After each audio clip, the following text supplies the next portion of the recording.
ഞങ്ങള് കൂലിപ്പണിയല്ലേ അവരെ കൂലിപ്പണിയല്ലേ കഷ്ടപ്പെട്ടല്ലേ പഠിപ്പിച്ചത്. ഓരോ മാസത്തെ ഫീസ് ഞങ്ങള് കൊടുക്കാനുള്ള പാട് ഞങ്ങൾക്കറിയാം. ഇനി ഈ ചാനലുകാരോട് എന്തൊരു പറയാം.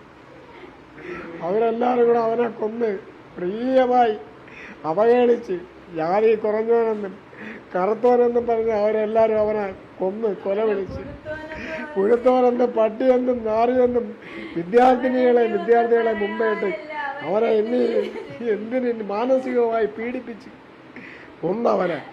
ആ കോളേജിലേര് എന്ത് നിയമ നടപടി എടുത്താലും അവർ പുറത്തു വരും. സിദ്ധാർത്ഥനെ കൊന്നവർ പുറത്തു വന്നില്ലേ. പിന്നെ യവന്മാരെല്ലാം അതിനകത്ത് പണച്ചാക്കുകളാണ്. 3-4 പ്രാവശ്യം അനുഭവിച്ചത്.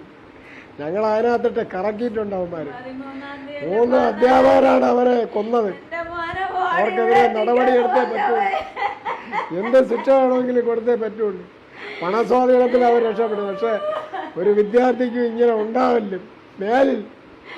ഞങ്ങളെ കൂലിപ്പണിയല്ലേ അവരെ കൂലിപ്പണിയല്ലേ കഷ്ടപ്പെട്ടല്ലേ പഠിപ്പിച്ചത്. ഓരോ മാസത്തെ ഫീസ് ഞങ്ങള് കൊടുക്കാനുള്ള പാട് ഞങ്ങൾക്കറിയാം. എന്നിട്ട് അവര് സൈബർ വന്നപ്പോ അവന്മാർ പറഞ്ഞ് കോളേജുകാർ പറഞ്ഞു അവരെ പേരിൽ കൊടുക്കണമെന്ന് അറിയാം.